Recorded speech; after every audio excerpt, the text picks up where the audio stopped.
गिल्लू।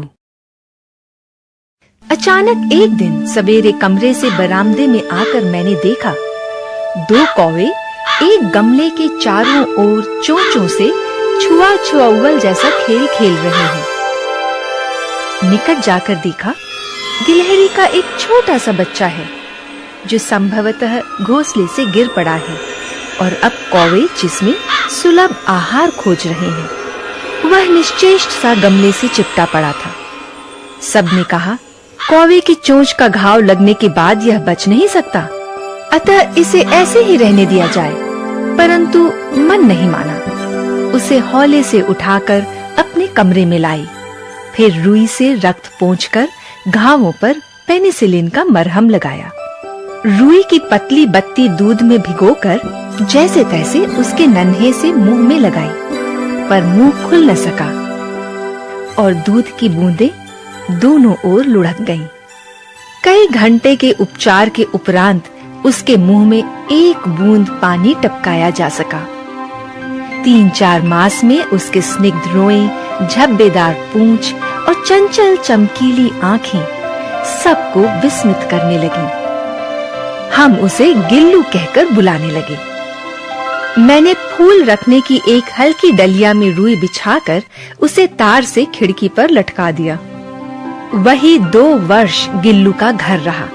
वह स्वयं हिलाकर अपने घर में झूलता और अपनी कांच के मनकों सी आंखों से कमरे के भीतर और खिड़की के बाहर ना जाने क्या देखता समझता रहता था, परंतु उसकी समझदारी और कार्यकलाप पर सबको आश्चर्य होता था। जब मैं लिखने बैठती तब अपनी ओर मेरा ध्यान आकर्षित करने की उसे इतनी तीव्र इच्छा होती थी कि उसने एक अच्छा उपाय खोज निकाला। वह मेरे पैर तक आकर सर्र से पर्दे पर चढ़ जाता और फिर उसी तेजी से उतरता। उसका यह दौड़ने का क्रम तब तक चलता जब तक मैं उसे पकड़ने के लिए ना उठती। कभी मैं गिल्लू को पकड़कर एक लंबे लिफाफे में इस प्रकार रख देती कि उसके अगले 2 पंजों और सिर के अतिरिक्त सारा लघुगात लिफाफे के भीतर बंद रहता।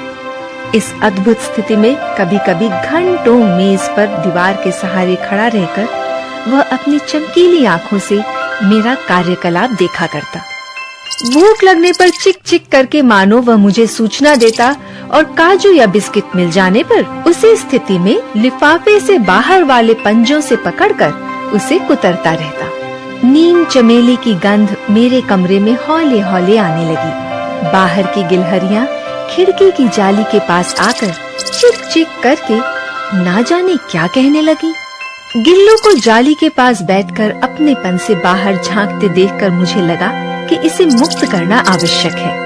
मैंने कीले निकालकर जाली का एक कोना खोल दिया और इस मार्ग से गिल्लू ने बाहर जाने पर सचमुच ही मुक्ति की सांस ली। इतने छोटे से जीव को घर में पले कुत्ते बिल्लियों से बचाना भी एक समस्या ही थी। आवश्यक कागज पत्रों के कारण मेरे बाहर जाने पर कमरा बंद ही रहता है। कॉलेज से लौटने पर जैसे ही कमरा खोला गया और मैंने भीतर पैर रखा, वैसे ही गिल्लू अपने जाली के द्वार से भीतर आकर मेरे पैर से सिर और सिर से पैर तक दौड़ने लगा। तब से यह नित्य का क्रम हो गया। मेरे कमरे से बाहर जाने पर गिल्लू भी खिड़की की खुली जाली की राह बाहर चला जाता और दिन भर गिलहरियों के झुंड का नेता बना हर डाल पर उछलता कूदता रहता और ठीक 4 बजे वह खिड़की से भीतर आकर अपने झूले में झूलने लगता। मुझे चौंकाने की इच्छा उसमें न जाने कब और कैसे उत्पन्न हो गई थी। कभी फूलदान के फूलों में छिप जाता, कभी पर्दे की चुन्नट में और कभी सोनजूही की पत्तियों में। मेरे पास बहुत से पशु पक्षी हैं और उनका मुझसे लगाव भी कम नहीं है, परंतु उनमें से किसी को मेरे साथ मेरी थाली में खाना खाने की हिम्मत हुई है ऐसा मुझे स्मरण नहीं आता। गिल्लू इनमें अपवाद था। मैं जैसे ही खाने के कमरे में पहुंचती, वह खिड़की से निकलकर आंगन की दीवार बरामदा पार करके मेज पर पहुंच जाता और मेरी थाली में बैठ जाना चाहता। बड़ी कठिनाई से मैंने उसे थाली के पास बैठना सिखाया। जहाँ बैठकर वह मेरी थाली में से एक एक चावल उठाकर बड़ी सफाई से खाता रहता। काजू उसका प्रिय खाद्य था और कई दिन काजू ना मिलने पर वह अन्य खाने की चीजें या तो लेना बंद कर देता था या झूले से नीचे फेंक देता था।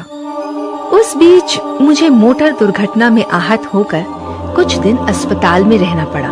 उन दिनों जब मेरे कमरे का दरवाजा खोला जाता, गिल्लू अपने झूले से उतरकर दौड़ता और फिर किसी दूसरे को देखकर उसी तेजी से अपने घोंसले में जा बैठता। सब उसे काजू दे जाते, परंतु अस्पताल से लौटकर जब मैंने उसके झूले की सफाई की तो उसमें काजू भरे मिले, जिससे ज्ञात होता था कि वह इन दिनों अपना प्रिय खाद्य कितना कम खाता रहा। मेरी अस्वस्थता में वह तकिए पर सिरहाने बैठकर अपने नन्हे नन्हे पंजों से मेरे सिर और बालों को इतने हौले हौले सहलाता रहता कि उसका हटना एक परिचारिका के हटने के समान लगता। गर्मियों में जब मैं दोपहर में काम करती रहती तो गिल्लू न बाहर जाता न अपने झूले में बैठता। उसने मेरे निकट रहने के साथ गर्मी से बचने का एक सर्वथा नया उपाय खोज निकाला था। वह मेरे पास रखी सुराही पर लेट जाता और इस प्रकार समीप भी रहता और ठंडक में भी रहता। गिलहरियों के जीवन की अवधि 2 वर्ष से अधिक नहीं होती, अतः गिल्लू की जीवन यात्रा का अंत आ ही गया। दिन भर उसने न कुछ खाया न बाहर गया।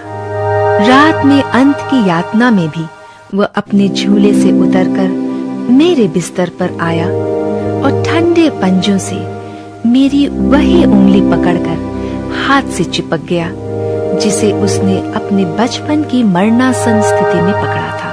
पंजे इतने ठंडे हो रहे थे कि मैंने जाकर हीटर जलाया और उसे उष्णता देने का प्रयत्न किया, परंतु प्रभात की प्रथम किरण के स्पर्श के साथ ही किसी और जीवन में जागने के लिए वह सो गया।